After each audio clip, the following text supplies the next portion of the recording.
Welcome to another show. Today, we're going to celebrate the life and career of actress Diana Muldaur. I spent 4 years on Vulcan studying their mental discipline. You poor girl. On the contrary, Doctor, I would say that Dr. Jones was indeed fortunate. Diana Muldaur was born on August 19, 1938, and she is an American film and television actress. Muldaur's television roles include Rosalind Shays on L.A. Law and Dr. Catherine Pulaski in the second season of Star Trek: The Next Generation. She also appeared in 2 episodes of Star Trek, the original series in the late 1960s, playing 2 different roles, Dr. Miranda Jones and in Mulhall. She has been nominated for an Emmy twice as a supporting actress on L.A. Law. Born in Brooklyn, New York, and raised on the Massachusetts island of Martha's Vineyard, Muldaur started acting in high school and continued on through college, graduating from Sweetbriar College in Virginia in 1960. She studied acting under Stella Adler and made her name on the New York stage. She was at one point a board member of the Screen Actors Guild and was the first woman to serve as president of the Academy of Television Arts and Sciences. Michael Bell Associates. I'm Mr. Bell. Yes, I've heard of you, Mr. Bell. But I take it you haven't heard of my appointment with Mr. Kelsey? Well, just let me check with Mr. Hogan. Have a seat. Thank you. In 1965, Muldaur landed the role of Wicker in the CBS daytime soap opera The Secret Storm.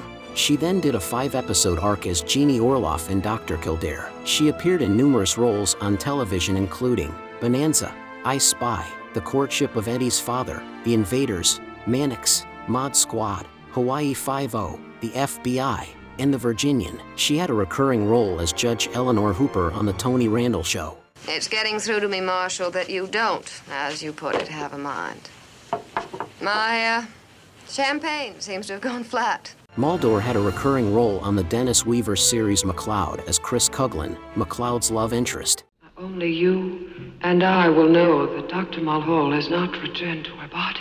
Isn't that worth your captain's life? Actress Diana Muldaur had 3 roles in Star Trek. In her first Star Trek outing, she played Doctor in Mulhall and Return to Tomorrow, where she, Captain Kirk, and Mr. Spock are taken over by aliens whose essence is trapped in 3 spheres. They need to take over our heroes in an attempt to build android bodies for themselves to return to corporeal form and rejoin the living. Vulcan is not my idea of fun. Joy can be many things, Doctor. On Vulcan, I learned to do things impossible to learn anywhere else. Her second outing was in the episode Is There in Truth No Beauty? Here she plays Miranda Jones, a blind doctor who is the only one who can handle Medusan Ambassador Kalos, whose appearance induces madness for those who can see. Why do I get the feeling that this was not the time to join this ship? And finally, she appeared on Star Trek: The Next Generation as Dr. Catherine Pulaski, replacing Beverly Crusher for 1 season as Gates McFadden's contract was not renewed. However, this only lasted 1 season as Crusher returned later.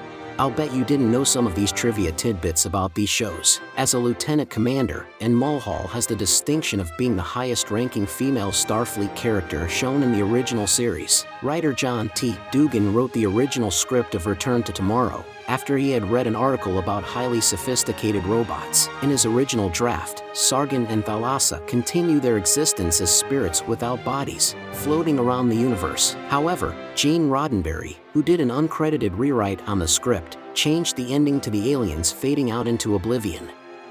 This led to Dugan using his pen name John Kingsbridge in the episode's credits. This episode and its writer, John T. Dugan, earned a Writers Guild of America Award nomination in the category Best Written Dramatic Episode in 1968. The Kiss song 100,000 Years has been believed to be inspired by this story, although this has not been confirmed. The episode Is There in Truth No Beauty? Is from a poem by the 17th century English poet and clergyman George Herbert, from his poem Jordan, line 2. Who says that fictions only in false hair become a verse? Is there in truth no beauty? Diana Muldaur was given a dark wig to wear for the role of Miranda in Is There in Truth No Beauty? This was largely to help distinguish the character from her previous guest role as Doctor in Mulhall. Spock, Kalos says to Miranda, "O brave new world that has such creatures in it." She replies, "'Tis new to thee." These are lines in As You Like It, 1908, S. The Tempest, Act 1, whose heroine is named Miranda. The dinner scene marks the first presentation of the Vulcan IDIC,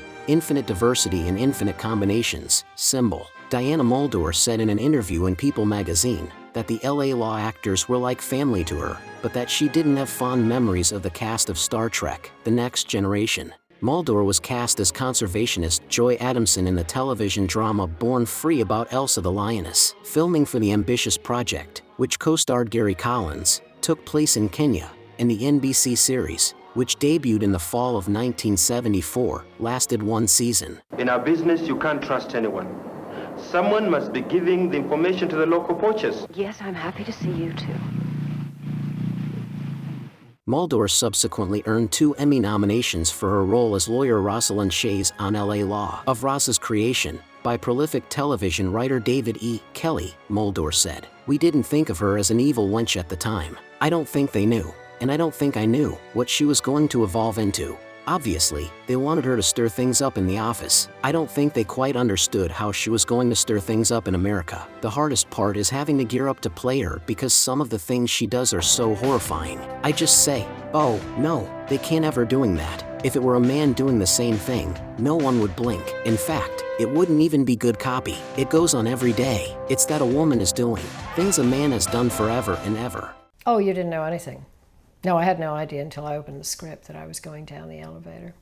What about before that, Sleeping with Leland, for instance? I didn't know about any of it. No.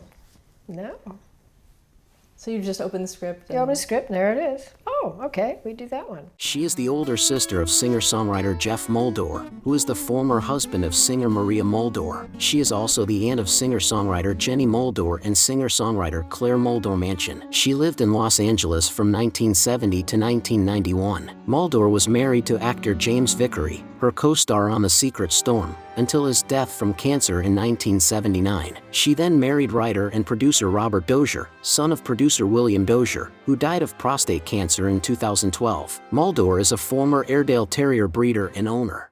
That was our show. Were you a fan of Diana Muldaur? Did you know of her work outside of Star Trek and L.A. Law? Let me know your thoughts in the comments section below. While you're at it, I'd be honored if you subscribe to my channel, click the bell to stay informed. Also, check out my Carl Vincent Vampire Hunter franchise, also in the comments section. And, until next time, this is Axel and for Kevin Givens saying, live long and prosper, may the force be with you, and keep reaching for the stars.